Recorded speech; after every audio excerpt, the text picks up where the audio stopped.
Want your dividends to automatically buy more shares and compound your returns?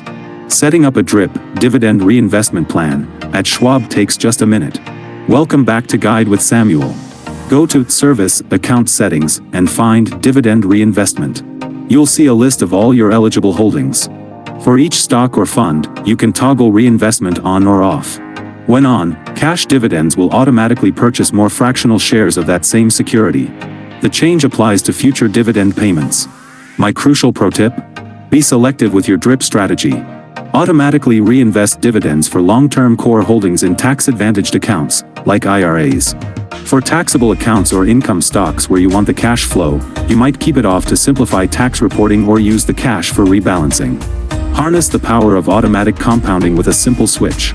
Do you reinvest all dividends, or do you use them as income? For more guides on investment automation, please subscribe. Thanks for watching. I'm Samuel, and I'll see you soon.